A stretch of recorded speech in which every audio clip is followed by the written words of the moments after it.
Hello hi.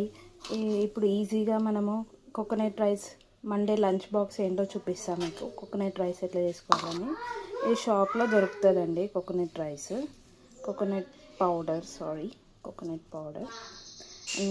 ఎండుమిర్చి, పచ్చిమిరపకాయలు, కరివేపాకు, మినపప్పు, పల్లీలు, వండుకున్న వైట్ రైస్. సో ఇప్పుడు ప్రాసెస్ ఏందో చూద్దాం. సో ప్యాన్ వేడి చేసుకోవాలి. ప్యాన్ వేడెక్కాక అందులో ఆయిల్ పోసుకోవాలి. సో నేను మండే టు సాటర్డే మీకు లంచ్ బాక్సెస్ రెసిపీ చెప్పాలనుకుంటున్నాను. ప్యాన్ హీట్ అయినాక ఆయిల్ పోసేసుకున్నాను.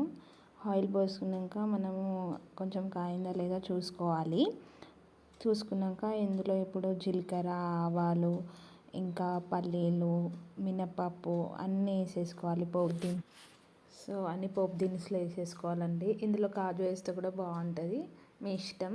ఇంకా అది ఏదైనా వేసుకోవచ్చు. పల్లీలు ప్లేస్లో కాజు కూడా వేసుకొని మనం ఫ్రై చేసేసుకోవాలి. పల్లీలు బ్రౌనిష్ కలర్ రావాలి కొంచెం.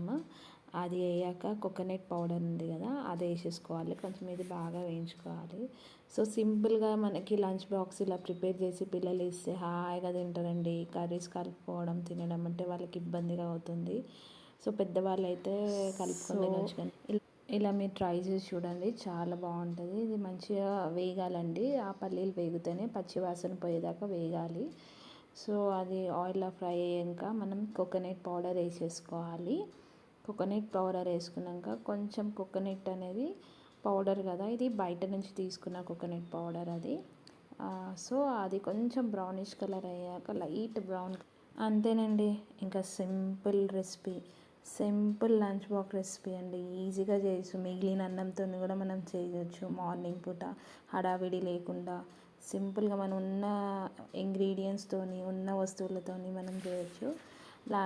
సో మీరు ఇది ట్రై చేసి చూడండి. నాకు కామెంట్ సెక్షన్లో చెప్పండి.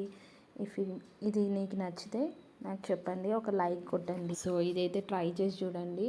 ఎప్పుడన్నా మీకు లేజీ డే ఉన్నప్పుడు ఇలా లంచ్ బాక్స్ ప్రిపేర్ చేసేసి హడావిడి లేకుండా పిల్లలకి కట్టించి పంపించండి ఈజీగా. సో నేను ఇప్పుడు అది బ్రౌనిష్ కలర్ అయిపోయింది చూసారా, ఇట్లా ఆయిల్ వచ్చేస్తుంది. సో రైస్ వేసుకొని కలుపుకోవడమే. కోకోనట్ రైస్ ప్రిపేర్ అయిపోయినట్టే. కోకోనట్ రైస్ రెడీ అయిపోయింది మనకి ఆల్రెడీ. ఇంకా మనం ఆ రైస్ వేసుకున్నాక మొత్తం కలిపేసుకోవడమే. మా పిల్లలకి కొత్తిమీర ఇష్టం ఉండదు. మీరు కొత్తిమీర వేసుకొని కొంచెం బాగుంటుంది కలర్ఫుల్గా. కొత్తిమీర వేసుకుంటే ఇంకా కోకోనట్ రైస్ డన్ అయిపోయింది. వేడిగా సర్వ్ చేసుకొని తింటే దీని కాంబినేషన్ ఏదైనా మసాలా కర్రీ వేసుకొని తింటే ఇంకా సరే అండి. మా పిల్లలకి లంచ్ బాక్స్ అయితే కట్టేసేయాలి, ఇంకా టైం అయిపోతుంది. సో ఇది చూసిన వాళ్ళు మీరు లైక్ చేయండి, సబ్స్క్రైబ్ చేసుకోండి. ఓకే, మళ్ళీ రేపటి ట్యూస్డే రోజు లంచ్ బాక్స్ రెసిపీలో కలుద్దాం. అంతవరకు bye. Have a nice day. Bye. మీ పిల్లలకు కూడా బాయ్. So bye.